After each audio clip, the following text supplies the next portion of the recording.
In the small, sun-drenched village of Ijekwu, nestled deep in southeastern Nigeria, life was simple yet unforgiving. For Nkechi, life had always been a battle. Born with the darkest skin in her family, she stood out in a community where lighter complexions were often associated with beauty and privilege. For her mother, Amaka, Nkechi was not just an inconvenience, she was a curse. Amaka had once been the envy of the village, celebrated for her caramel skin, sharp features, and striking beauty. She married Ifani, a wealthy cocoa farmer, and her future seemed bright. But the birth of her first child shattered her perfect world. When Nkechi came into the world with her ebony skin and broad features, Amaka felt betrayed by fate. "This cannot be my child," Amaka whispered the first time she held Nkechi. The midwife's attempts to console her fell on deaf ears. Ifani, however, loved his daughter and dismissed his wife's concerns. "She's a blessing," he insisted, holding the crying infant close to his chest. Amaka didn't see a blessing. She saw the end of her social standing. From the beginning, Amaka treated Nkechi differently. While her younger siblings were showered with affection, Nkechi was given chores far beyond her years. By the age of 6, she was carrying heavy buckets of water from the stream, scrubbing floors, and working in the fields. "Why don't you love me, Mama?" Nkechi once asked, her large brown eyes brimming with tears. Amaka's reply was cold and cutting. "Because you remind me of my mistakes." Those words stung Nkechi, but she didn't cry. Instead, she resolved to prove her worth. If she couldn't earn her mother's love, she would find another way to shine. Despite her mother's treatment, Nkechi was exceptionally bright. She excelled in school, always topping her class. Her teacher, Miss Adana, noticed her potential and often encouraged her. "Nkechi, you're destined for greatness," Miss Adana would say. "Don't let anyone dim your light." Those words were a balm to Nkechi's soul. She began dreaming of a life beyond the confines of her village, a life where her skin color wouldn't determine her worth. But Amaka was unsupportive. When Nkechi shared her dream of becoming a doctor, her mother scoffed. "A doctor? Look at yourself," Amaka sneered. "Who would trust someone like you to save lives?" The words hurt, but Nkechi refused to give up.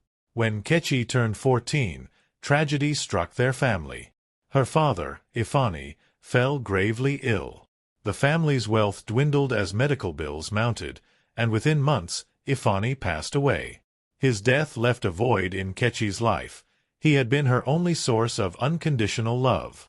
Amaka, burdened by grief and financial strain, grew even harsher toward Nkechi. She began blaming her daughter for everything.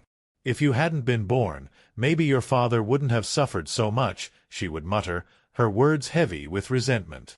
Nkechi bore the insults in silence, but deep down, her resolve only grew stronger. She would find a way to change her destiny. One fateful day, a group of volunteers from a non-profit organization arrived in Ijekwu. They were building a community health center and offering scholarships to bright students who couldn't afford higher education. Miss Adana encouraged Nkechi to apply for the scholarship. "This is your chance," she said. Nkechi hesitated. She knew her mother wouldn't approve, but the thought of escaping her oppressive environment was too enticing to ignore. She applied in secret and was overjoyed when she was selected.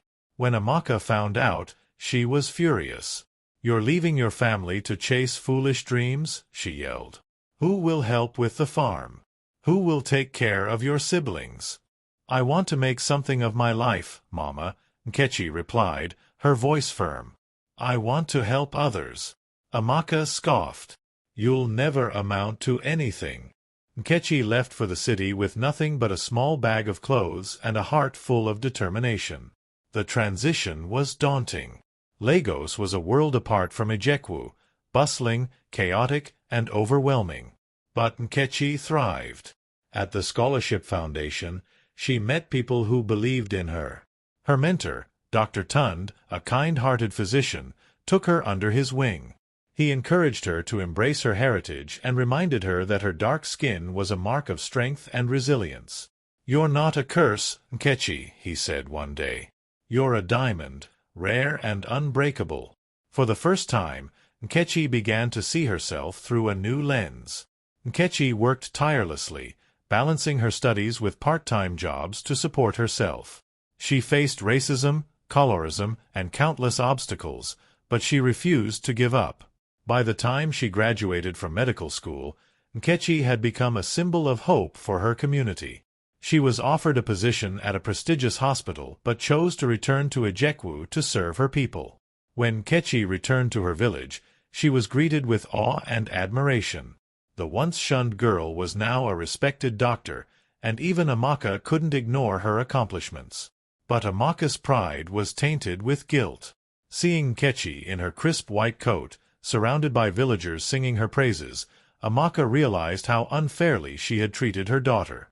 One evening, as Nkechi tended to her patients, Amaka approached her, tears streaming down her face. "I was wrong, Nkechi," she said, her voice trembling. "I let my own insecurities blind me to your worth. Can you ever forgive me?" Nkechi looked at her mother, her heart heavy with emotion. "Mama, I forgave you a long time ago," she said softly. "I just hope you can learn to forgive yourself." Nkechi's clinic became a beacon of hope in Ejekwu. She not only provided medical care but also empowered young girls to dream beyond societal expectations. Her story spread far and wide, inspiring others to rise above prejudice and self-doubt. In time, Nkechi was recognized globally for her contributions to healthcare and her advocacy for marginalized communities. She gave speeches at international conferences, sharing her journey from rejection to resilience. Years later, when Nkechi received an award for her humanitarian efforts, she dedicated it to her mother. "This is for the woman who taught me strength through her flaws and made me the person I am today," she said. Amaka, sitting in the audience, wept openly. She finally saw what everyone else had seen in Nkechi all along, a blessing, not a curse. Nkechi's journey from rejection to acceptance, from pain to purpose, was a testament to the power of resilience and self-belief.